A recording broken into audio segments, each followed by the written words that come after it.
to solve English question paper 2024 English core class 12. As you can see here, English set 3 question paper I have taken.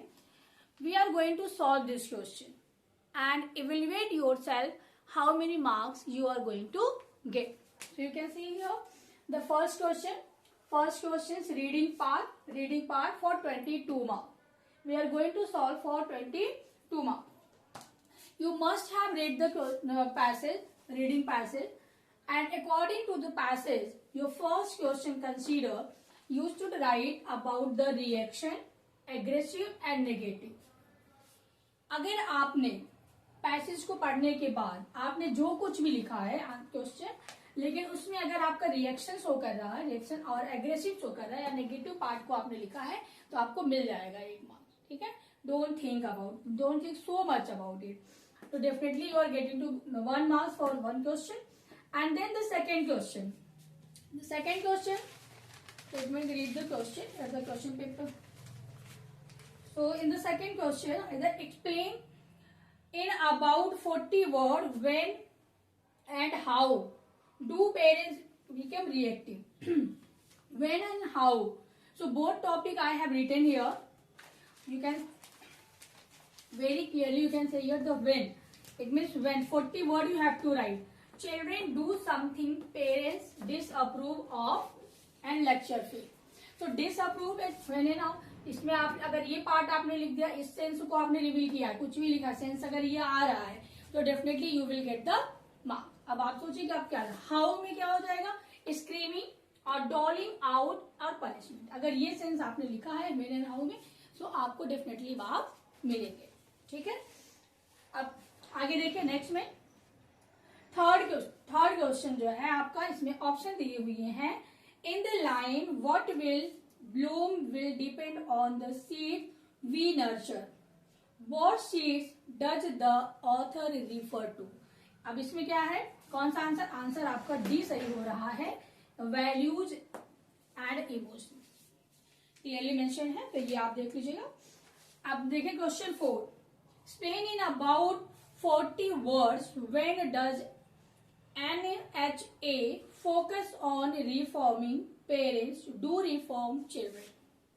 Okay, तो इस question में क्या आ रहा है आपका कि इसमें आपको फिर वही चीज है कि parents positive approach evoke similar response from children. इस पार्ट को आपको इस सेंस जो है, अगर थोड़ा सा भी सेंस आपका टच है इसमें, अगर थोड़ी सी भी सेंस को आपने लिख दिया है पैसेज में, तो आपको मार्क्स मिल ही जाएगा, आपको मार्क्स मिल जाएगा. Don't worry about it, definitely you will get. बस just idea I am just giving you, you should highlight this part. Okay, now the look at the fifth one. Fifth question is share evidence from the text in about 40 words to support the view that parents appreciate the goodness of the child at every opportunity. ठीक है, तो इसमें आप parents look for every opportunity to energize the positivity. तो इस fact को आपको लिखना है क्वेश्चन नंबर 5 में. Now look at the question 6. Question 6.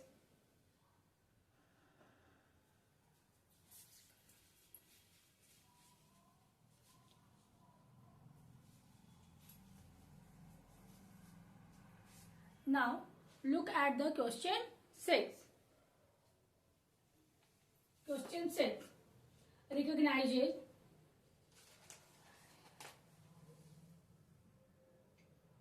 Question 6.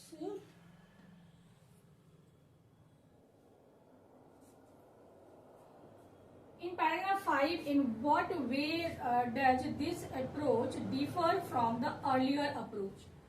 So in this earlier, so recognize child's worth at energy step. No point in choosing negativity. It means you have to child's worth in every step. Child's worth, if you highlight the child's worth, definitely you will get the marks. Okay. Now 7th, 8th and 9th question, ये आपके objective types question है, आपको choose करना है।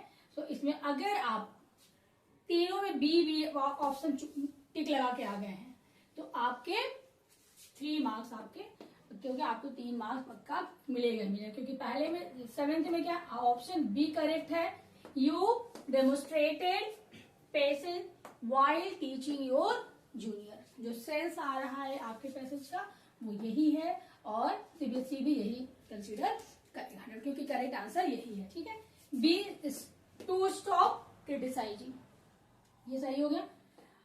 अब देखिए 9th question में आपका अगर आपने बी लगाया है सी एंड ई तो ये ऑप्शन तो सही है ही, साथ में अगर आपने केवल सी ऑप्शन को सही किया है, बी ओनली, तो भी आपको मार्क्स मिलेंगे। ये दोनों मेरे अकॉर्डिंग टू ये दोनों ही ऑप्शन सही है। ठीक है, तो आपको मार्क्स मिलेगा ही मिलेगा दोनों में, अगर आप दोनों लिखे हैं तो। अब आप अपने मैच करिए और देखिए कि इसमें आपको 12 मार्क्स का पहला पैसेज जो आपका था, ये रीडिंग पार्ट पर 22 का होता, पहला पैसेज जो था आपका वो 12 मार्क्स का था। अब आप मैच कर लीजिए कि आप इस 12 मार्क्स में आपको कितने मार्क्स मिल रहे हैं। Okay, now we will solve the second passage. Okay, in reading part there are 2 passage, first one for 12 marks and second question 2, second passage में second question for 10 marks. So now we will solve all the 10 question, okay, from the second passage. So first question is given here, these activities will increase productivity. By productivity the author refers to, अब इसमें आपको ये बताना है कि product here by productivity author क्या refer कर रहा है, प्रोडक्टिविटी से क्या रिफर कर रहा है, तो क्या रिफर कर रहा है इसमें, जब आप पैसेज पढ़े होंगे तो आपको क्लियरली ये मेंशन किया गया है कि इफिशियंसी ऑफ द एम्प्लॉय, क्या हो रहा है इसमें इफिशियंसी, तो इसका करेक्ट ऑप्शन क्या हो जाएगा, बी हो जाएगा। इसका करेक्ट ऑप्शन आपका बी सही हो जाएगा, इफिशियंसी ऑफ द एम्प्लॉय।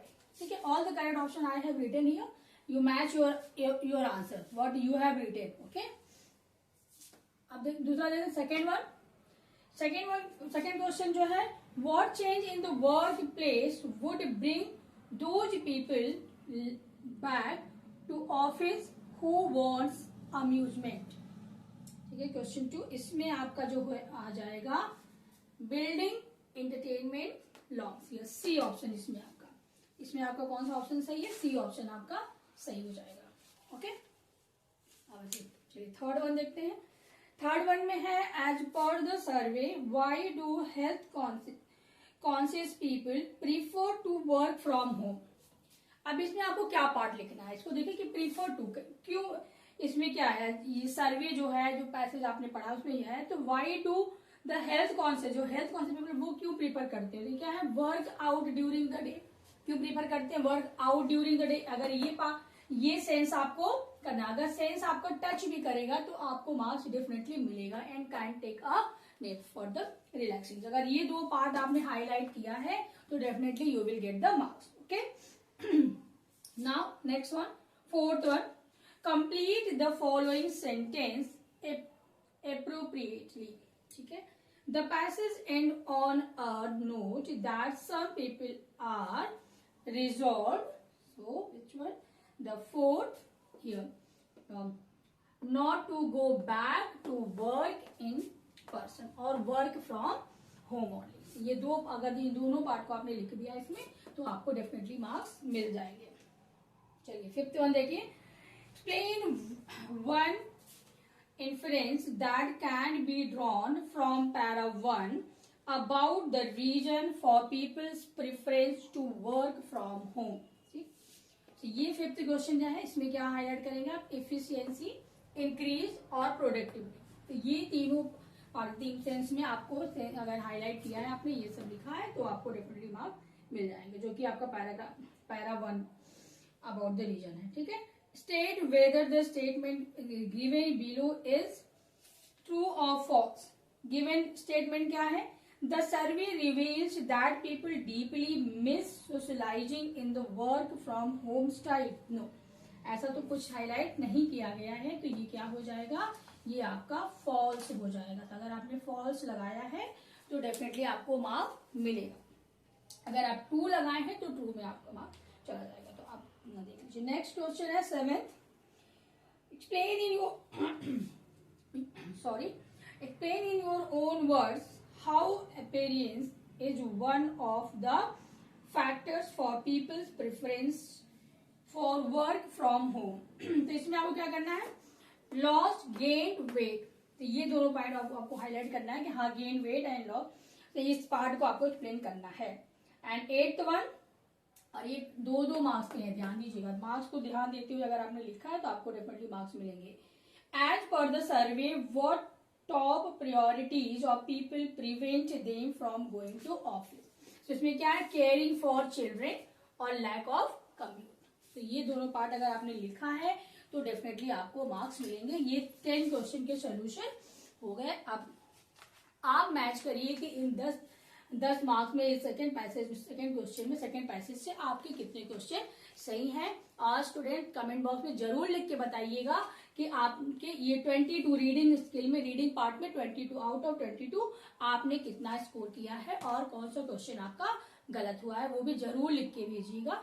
कोई बात नहीं, अगर आपने पूरा किया है तो ऑल द बेस्ट। अगर आप कुछ क्वेश्चंस गलत किए हैं तो कोई बात नहीं, don't worry about it, definitely you will score in the literature part and other part also. If